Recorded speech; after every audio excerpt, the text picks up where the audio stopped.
Bom dia, gente. Hoje eu vim aqui para falar de uma experiência que eu passei na escola. Um aluno outro dia me perguntou: "Professora, o que é utopia?", né.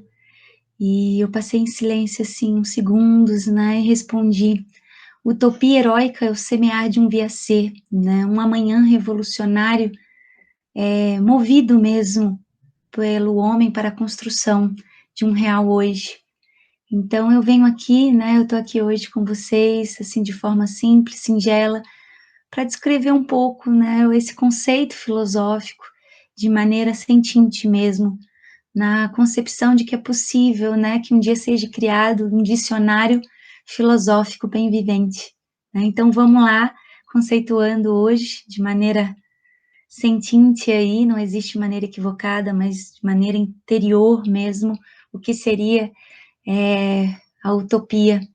Eu escrevi algumas palavras depois da pergunta do jovem, né, e quem quiser ouvir, fique à vontade, tá bom? Eu acho que a gente não pode engavetar muitos sentimentos, os sentires, principalmente os sentires revolucionários. Então vamos.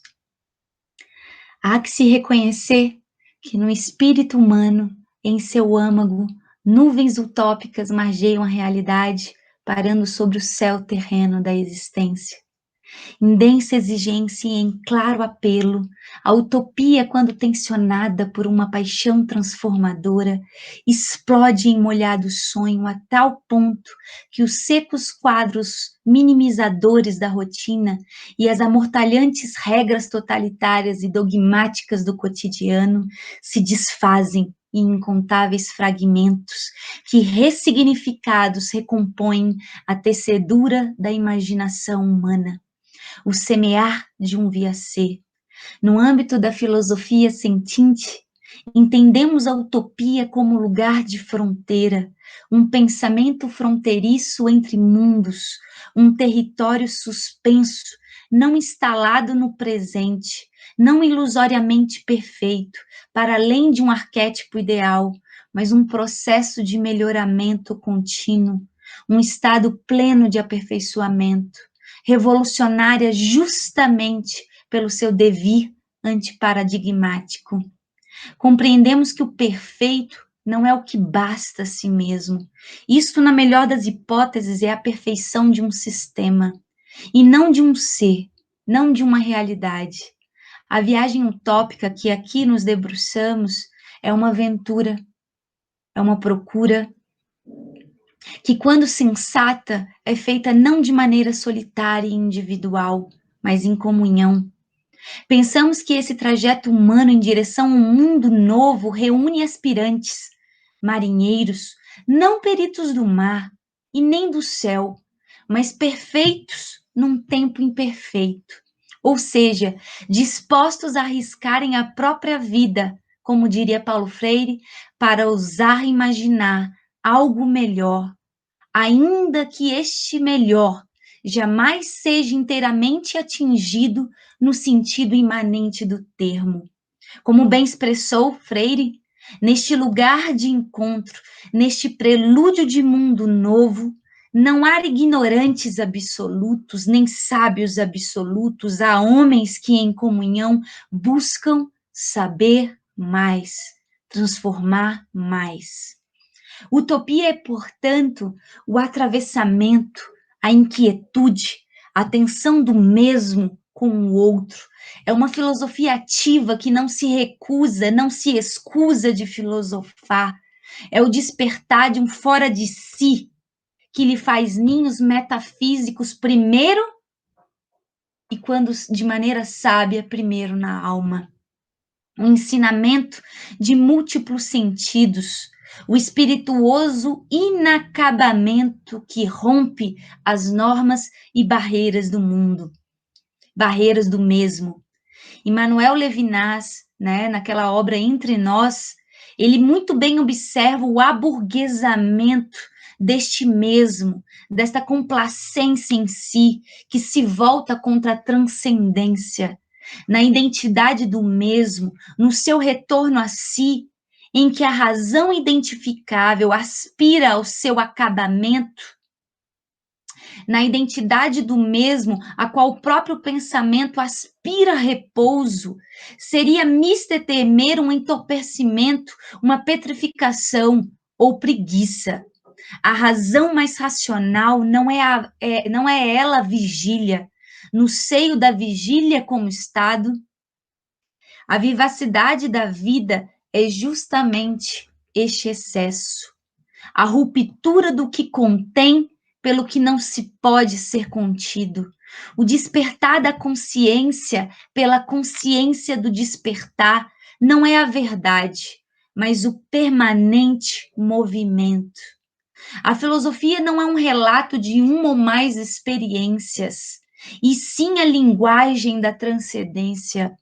O transformador não é a unicidade, não é a unidade, mas a fusão inquietante do ser com via ser, outramente ser, tanto retorno como saída de si.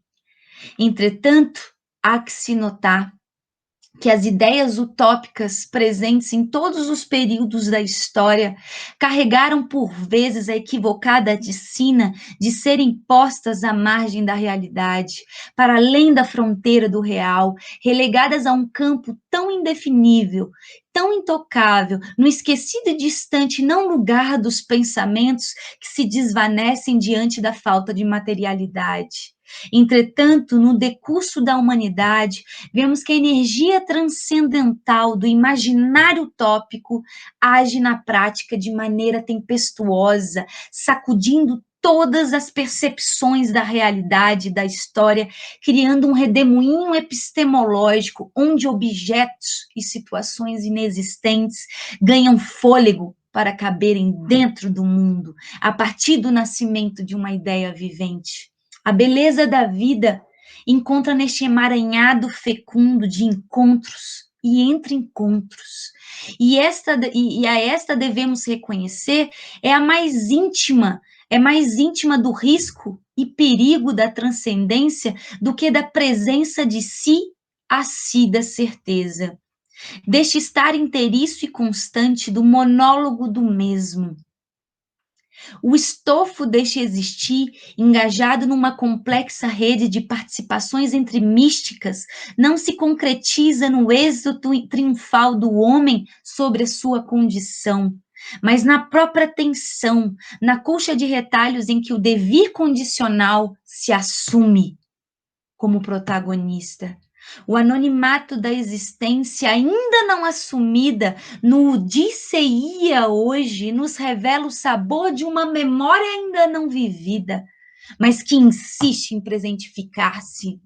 Viver perigosamente, como diria Levinas, não é o desespero, mas a generosidade positiva da incerteza.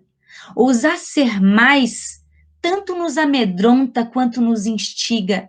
A utopia, nesse sentido, encarna na consciência, levando a revirar-se de maneira inquietante, nos levando a nos revirar-se de maneira, inquietante, a nadar contra a corrente, a lutar contra o senso comum.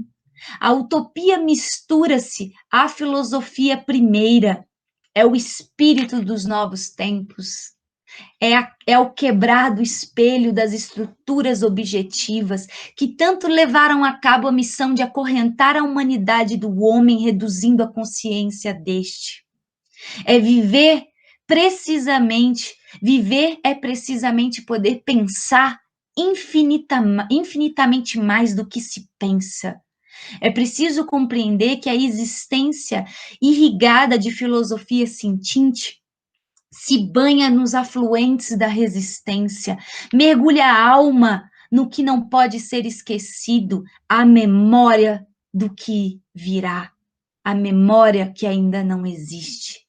O porvir ainda não aprendido ilumina os rios da existência de tal maneira que este entre real e não real, entre concreto e metafísico, entre moderno e o irracional e o imemorial, este embrenhar-se da alma terrena presentifica-o no futuro, na espessura de cada ser histórico sentinte.